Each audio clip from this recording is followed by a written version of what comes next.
본문은 욥의 도덕적인 품성을 소개하는 것으로 시작을 합니다. 욥은 도덕적으로 순전하고 정직했을 뿐만 아니라 하나님을 경외하며 악에서 떠난 자로 소개를 하고 있습니다. 사람은 누구나 순전하고 정직하기만 하더라도 죄 짓는 일을 쉽게 저지르지 않습니다. 그런데 더 나아가서 하나님을 경외한다면 어떻게 죄를 쉽게 범할 수가 있겠습니까? 신앙과 도덕적인 삶은 동전과 같습니다. 앞면과 뒷면이 따로 존재하는 게 아니라 늘 같이 붙어 있습니다. 오늘날의 현대인들이 쉽게 죄를 짓는 큰 이유 중 하나는 아무도 나를 보지 않는다라는 것입니다. 그러면 사람은 볼 수 없을지라도 하나님이 보신다는 걸 잊으면 안 되는 것입니다. 내 행동뿐만 아니라 머릿속에 들어있는 모든 생각까지도 보십니다. 이 하나님의 눈을 바로 보고 하나님을 두려워하는 사람만이 악에 빠지지 않게 되는 것입니다. 욥의 삶이 그랬습니다. 진실로 하나님을 경외했습니다. 이러한 욥은 경제적으로도 복을 받았어요. 2절과 3절 보세요. 그 소생은 남자가 7이요 여자가 3이며 그 소유물은 양이 7천이요 약대가 3천이요 소가 500결이요 암나귀가 500이며 총도만 있었으니 이 사람은 동방 사람 중에 가장 큰 자라. 욥이 대단히 많은 재산을 가진 부자였음을 알게 하는 내용입니다. 그러나 우리가 이 부분에서 생각할 것은 많은 재산을 가지고 있다는 사실이 그런 많은 재물들이 그것이 꼭 하나님으로부터 받은 복의 증거가 되지는 못한다 하는 것입니다.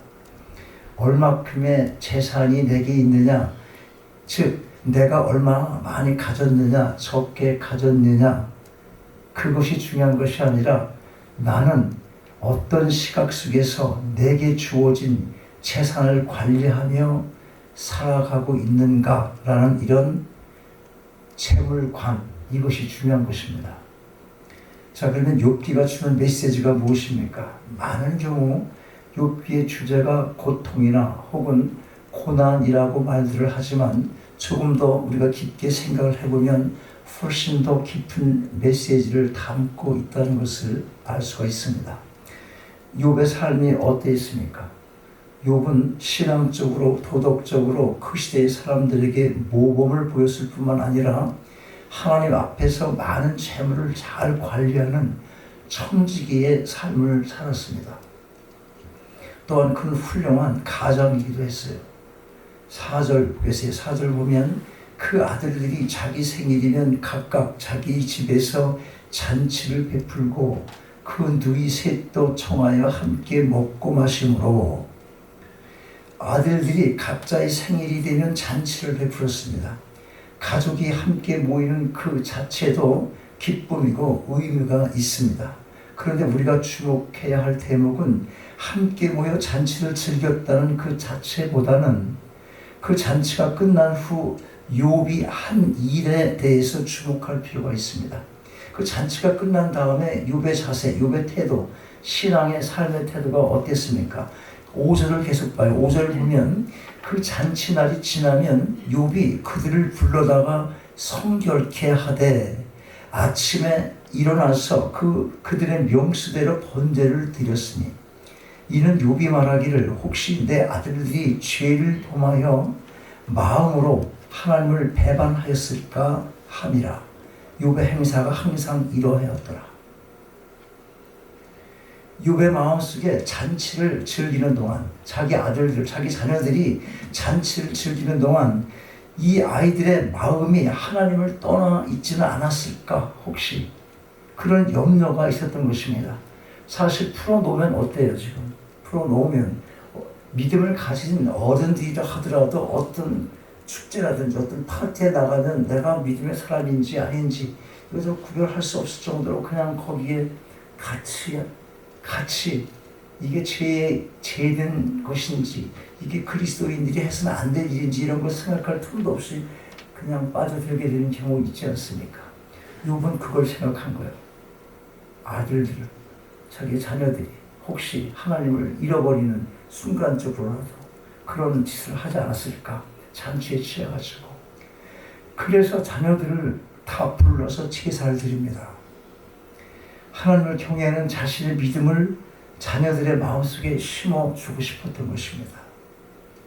그런데 인생의 중요한 시련의 순간이 욥에게 다가오는 거예요.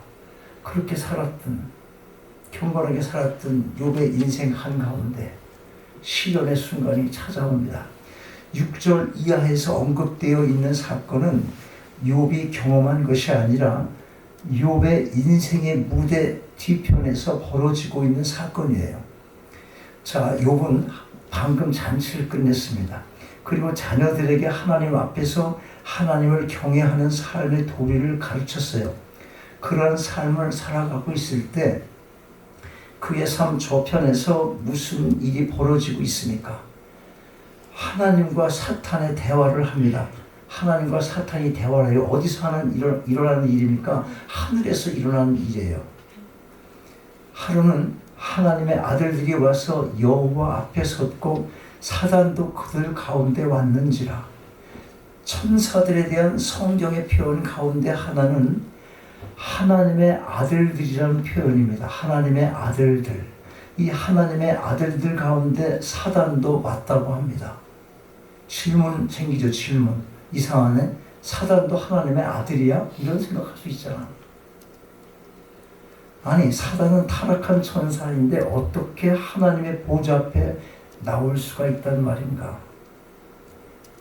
이런 질문에 대해서 어떻게 우리가 답을 할 수 있습니까?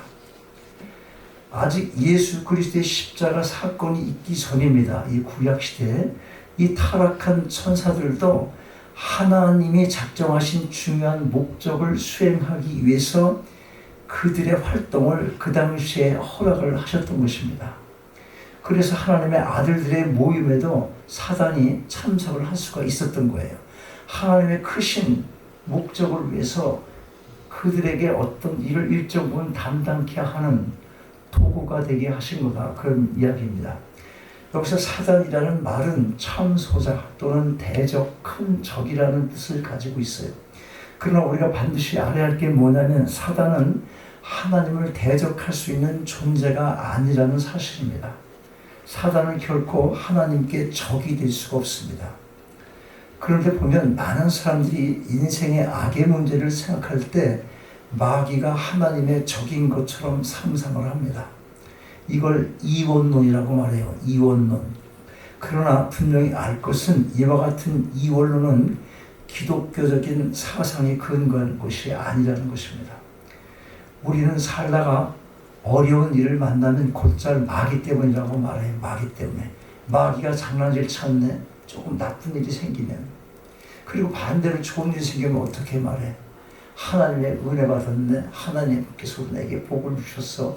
이렇게 두 가지로 딱 생각을 해. 그걸 뭐라고? 이원론. 이원론. 많은 그리스도인들이 인생의 악의 문제를 접근할 때 이러한 이원론적인 입장에서 접근하는 경우를 보게 됩니다. 그러나 기억하세요. 오늘 본문 7절 한번 봐요. 7절. 사단은 하나님의 적수가 되지 못하는 거예요. 그러니까 이원론적인 접근이 있을 수가 없다는 거예요. 동등해가지고 무슨 적수가 돼야지 우리가 이원론, 하나님 아니면 사탄 이렇게 얘기를 할 수 있는데, 비유를 할 수가 있는데 그런 게 아니라는 거예요. 여호와께서 사단에게 이르시되 내가 어디서 왔느냐? 사단이 여호와께 대답하여 가로되 땅에 두루 돌아 여기저기 다녀왔나이다. 여기저기 돌아다녔다는 것이 바로 사단의 활동 중에 하나인 걸 알게 해줍니다. 베드로전서 5장 8절에도 같은 표현이 나와요. 근신하라 깨어라. 근신하여 깨어있으라. 그런 말 있잖아요. 너희 대적 마귀가 모처럼 우는 사자같이 두루다니며 삼킬 자를 찾나니. 사단이 활동하고 있다는 거지. 그 범위를 알려주고 있는 거예요. 지금 사단은 여기저기 배회하면서 영적으로 깊은 잠에 빠진 사람들을 찾아다니는 일을 하는 것입니다. 영적으로 깊은 잠에 빠진 사람들, 깨어있지 못한 사람들, 그들에게 사단은 끊임없이 접근을 하는 것입니다. 그래서 사도 베드로는 우리에게 마귀도 틈타지 못하게 깨어 있으라고 권면을 하는 것입니다. 사단은 항상 틈새를 노리는 거예요. 틈새. 조그만 틈이라도, 조그만 구멍, 이렇게 물 나올 때 이 줄기가 이 물줄기 이렇게, 이게 저 펌프 같은 거 있죠, 줄기. 조그만 구멍 하나라도 그 얼마나 세게 나와요, 물이. 근데 점점 그 힘에 따라서 넓어지잖아. 넓어지고, 파이프는 막 터져나가고. 우리가 조금만 틈을 보이면 사탄은 그 틈으로 우리를 공략하는 거예요. 침범을 하고, 우리 속에 좌정하고, 내가 하고 싶지 않은 것도 막 끌려나가는 그런 현상이 되고, 내가 그때 왜 그랬는지 몰라. 그렇게 생각하면서 그냥 끌려가게 되는 그런 역사를 우리가 경험할 수 있게 된다. 그런 얘기입니다. 언제 그렇다는 거예요? 언제? 영적으로 잠이 들면, 깨어나지 못하면, 나태하면, 이리 갈까 저리 갈까 맨날 방황하는 삶을 살면, 내가 이거 하나만 이루고 나면 열심히 해봐야지. 그럴 때 그 틈새를 사탄이 들어오는 겁니다. 뭐든지 그래요. 또 뭐 하나님 일을 제대로 해보려고 그러면 그때 사탄이 여러 가지 일을 만들어 계속 방해를 하는 거예요. 여러 가지로 방해를 해요. 우리보다는 더 능력이 많잖아, 사단이. 하나님이 보호하지 않으면 우리는 사단을 받든다니까. 사단을 대적할 수가 없어. 우리는 그만한 능력인 그런 보이지 않는 존재잖아. 영적 존재니까. 그 틈을 보여서 안 된다 그거예요. 우리의 영혼을 파괴하고 인격을 무너뜨리고 삶을 뒤틀어 놓기 위해서 공격을 해온다. 그걸 늘 기억해야 됩니다. 자, 8절 이후의 말씀 봐요. 이 8절 이후 쭉 길은데 그래도 같이 한번 읽어요. 8절 이후 내가 한 절씩 8절 이후부터 내가 먼저 읽고 그 다음에 읽어요. 여호와께서 사단에게 이르시되 내가 내 종 욥을 위하여 보았느냐. 그와 같이 순전하고 정직하여 하나님을 경외하며 악에서 떠난 자가 세상에 없느니라. 사단이 여호와께 대답하여 가로되 욥이 어찌 까닭없이 하나님을 경외하리까. 주께서 그와 그 집과 그 모든 소유물을 사늘로 두기심이 아니니까. 주께서 그 손으로 하는 바를 복되게 하사 그 소유물로 땅을 널리게 하셨음이니요. 이제 주의 손을 펴서 그의 모든 소유를 주소서. 그리하시면 정령을 대면하여 저를 이끌리이다. 같이 여호와께서 사단에게 이르시되 내가 그의 소유를 다 내 손에 붙이는다. 오직 그의 몸에는 내 손을 대지 말지니라. 사단이 곧 여호와께서 물러가니라. 사단의 활동은 철저하게 하나님에 의해서 제한을 받고 있다는 것을 알려주는 그런 내용입니다. 그렇습니다. 사단은 하나님의 허락 없이는 아무것도 할 수가 없습니다. 사단은 우리의 적이지 결코 하나님의 적은 아니에요. 우리에겐 적이 될 수가 있어요. 그러나 우리의 적이 되어 활동을 하는 것도 하나님이 허용하셨기 때문에 가능한 것입니다. 그래서 하나님은 어때요? 우리가 감당할 시험만큼만 받게 하시는 거예요. 사단을 활용하시긴 하지만 사단 보고 우리를 사단에게 맡겨주시기도 하지만 때때로 우리를 위해서 그러나 한계를 건다는 거예요. 한계를 거요. 우리의 적은 되지만 결코 하나님의 적은 안 된다는 것. 든든한 것이 여러분이 믿음이 내게 있는 한 하나님은 우리의 편이 되어서 계속 우리를 보호하시는 거지. 내가 믿음에 있는 한이 그렇다는 거예요. 믿음을 떠나면 어떻게 되겠어요? 우리는 그냥 사단의 밥이 되고 마는 거예요. 이 원리를 반드시 기억해야 합니다. 자, 기독교는 이렇게 이원론이 아니라 이론론을 가리키는 겁니다. 모든 것이 다 하나님의 주권 하에 움직인다. 하나님의 주권적인 계획 속에서 시작되고 끝을 맺는다는 것입니다. 당연히 모든 악도 마찬가지예요. 하나님이 허락하셨기 때문에 이 세상에 악한 일들이 일어나고 있는 것입니다. 자, 그러면 오늘 본문 말씀에서 우리가 놓치지 말아야 할 중요한 메시지가 무엇입니까? 이게 중요해요. 8절에서 여호와께서 사단에게 이렇게 말씀하십니다. 여호와께서 사단에게 이르시되 내가 내 종 욥을 유의하여 보았느냐. 그와 같이 순전하고 정직하여 하나님을 경외하며 악에서 떠난 자가 세상에 없느니라. 다시 본 거예요. 8절을. 사단이 어떤 반응 보입니까? 9절 다시 보면 사단이 여호와께 대답하여 가로되 욥이 어찌 까닭 없이 하나님을 경외하리이까?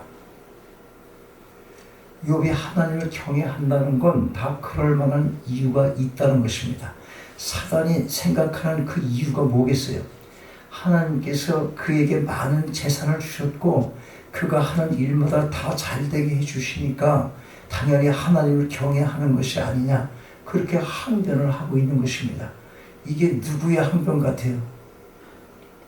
누구의 항변 같아 이게 지금? 나 자신의 항변 같지 않아요? 하나님 나에게도 그렇게 복을 주보세요. 내가 어떻게 하겠나? 여러분 속에 그런 마음이 혹시 있을지도 몰라요. 그런데 여러분, 바로 이 구절이 욥기의 중요한 주제이자 오늘 우리가 받을 메시지가 되는 것입니다. 여러분이 만약 세상을 살면서 경험하게 되는 고통에 대한 이유를 찾기 위해서 세상에 찾아오는 많은 고통, 또 내게 시시때때로 내게 찾아오는 그런 고통의 이유를 찾기 위해서 욥기를 읽는다면 아무리 읽어도 그 대답은 찾을 수가 없을 것입니다. 욥도 자신이 왜 이런 고통을 당해야 하는지 그 대답을 찾지 못했어요. 왜 이런 고통을 내게 주시지? 그 답을 찾을 수가 없다는 거예요. 왜 내가 이런 고통이 오는가? 왜 내 자식을 하루아침에 다 잃어야 하는가? 이런 고통의 이유가 무엇인지 그 대답을 하나님으로부터 받은 것이 아니라는 것입니다. 그러나 욥은 자신이 겪어야 하는 이 처절한 고통과 시름을 하면서 하나님을 만납니다. 이걸 우리가 주목해야 합니다. 하나님을 만난다는 거예요. 하나님과의 만남. 자, 우리가 왜 하나님을 믿고 경외하며 섬깁니까? 자신에게 한번 질문을 해보세요. 왜 나는 하나님을 믿는가? 왜 나는 하나님을 경외하는가? 왜 나는 이 자리에 와 있는가? 나는 왜 하나님을 예배하고 있는가? 나는 왜 크리스천이라고 말을 하고 있는가? 오늘날 많은 성도들이 신앙을 오해하거나 왜곡시키는 중요한 요소 가운데 하나는 소위 기복신앙입니다. 물론 복을 받는 건 절대로 나쁜 것이 아닙니다. 하나님이 주시는 복 우리가 충분히 받아서 풍성히 받아서 누려야 하는 것입니다. 오히려 성경은 많은 복을 약속하고 있어요. 실제로 욥은 어땠어요? 많은 복을 받지 않았습니까?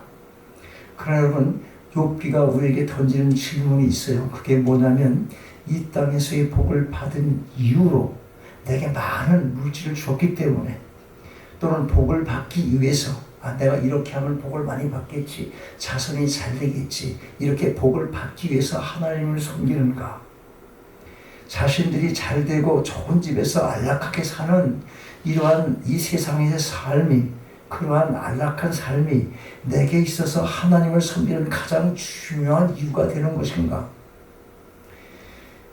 이런 생각들, 이런 질문들을 해봐야 되는 것입니다. 욥기는 이런 질문들을 우리에게 던지고 있는 거예요. 이런 질문들을 해보라는 것입니다. 나는 왜 하나님을 섬기고 있는가? 여러분, 그러나 욥은 그런 것이 없어도 하나님을 섬길 수가 있었습니다. 물질이 없어도, 자식들이 없어도, 그 모든 재앙과 폭풍 속에서도 그는 그럼에도 불구하고 하나님을 섬길 수가 있었습니다. 이 모든 것을 다 이뤄도 하나님은 여전히 영광과 찬송을 받으시기 합당한 분이시라는 믿음이 욥에게 있었던 것입니다. 우리도 이러한 믿음의 고백과 함께 하나님의 백성다운 삶을 살아가야 할 것입니다. 하나님의 주권으로 선을 이루어 가시는 섭리하심에 언제나 기쁨으로 순종하며 믿음의 진보를 이루고 경건의 삶을 살아가는 여러분 모두가 다 되시기를 주님의 이름으로 축원합니다. 아버지 하나님, 하나님을 믿는 가장 중요한 이유가 무엇이어야 하는지를 다시금 알게 하심을 감사드립니다. 입으로는 믿음을 고백하면서도 세상의 가치에 함몰된 삶의 모습이 아니라 모든 것을 다 이뤄도 하나님은 여전히 우리의 영광과 찬송을 받으시기에 합당한 분이시라는 진정한 믿음의 고백이 우리에게 있게 하시고, 그런 믿음의 고백이 힘든 세상 내일을 살아갈 이유가 되게 하옵소서. 우리 주 예수 그리스도 이름으로 기도하옵나이다. 아멘.